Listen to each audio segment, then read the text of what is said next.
తిరుపతి జిల్లా నాయుడుపేట పట్టణంలోని మేనకూరు సెజ్లకు వెళ్తున్న టూ వీలర్ వాహనదారులకు అవేర్నెస్ ప్రోగ్రాం డీఎస్పీ చెంచుబాబు ఆధ్వర్యంలో నిర్వహించారు. నాయుడుపేట అర్బన్ సీఐ బాబీ మాట్లాడుతూ తిరుపతి జిల్లా ఎస్పీ సుబ్బారాయుడు ఉత్తర్వుల మేరకు నాయుడుపేట నుండి వెంకటగిరి పువ్వు మార్గంలోని మేనకూరు సెజ్ దగ్గర కంపెనీకి వెళ్లే టూ వీలర్ వాహనదారులు 200 మందిని ఆపి వారికి హెల్మెట్ ధరించడంపై అవేర్నెస్ చేస్తూ హెల్మెట్ అమ్మే వ్యక్తి వద్ద నుండి 70 మంది చేత హెల్మెట్ కొనిపించి వారికి ఫైన్ విధించకుండా హెల్మెట్ ధరించవలసిందిగా కౌన్సిలింగ్ ఇవ్వడం జరిగింది. అంతేకాకుండా మరొకసారి హెల్మెట్ లేకుండా డ్రైవింగ్ చేసిన వారిపై కఠిన చర్యలు తీసుకుంటామని, ఫైన్తో పాటు బండి సీజ్ చేస్తామని తెలిపారు.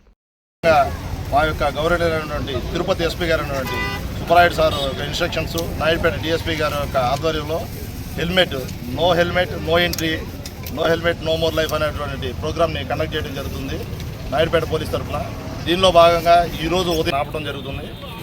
ఆపి వారికి ఫైన్ ఇంపోజ్ చేయడమే మా ధ్యేయంగా కాకుండా వారికి అవేర్నెస్ కల్పిస్తూ ఖచ్చితంగా ఒక రెగ్యులర్గా ఈ ఏరియాలో హెల్మెట్స్ అమ్మేటువంటి ఒక వ్యక్తిని ఇక్కడ పిలిపించి అతని ద్వారా హెల్మెట్ ఖచ్చితంగా వారితో కొనిపించి వారు హెల్మెట్ ధరించేలాగా చేయడం జరుగుతోంది. దీంట్లో ఒక నాయుడుపేట పోలీస్ కానీ లేదా ప్రభుత్వం యొక్క ముఖ్య ఉద్దేశం హెల్మెట్ లేని వారికి ఫైన్ ఇంపోజ్ చేయడమే కాకుండా వారితో హెల్మెట్ని వాడేలాగా చేయడం జరుగుతోంది.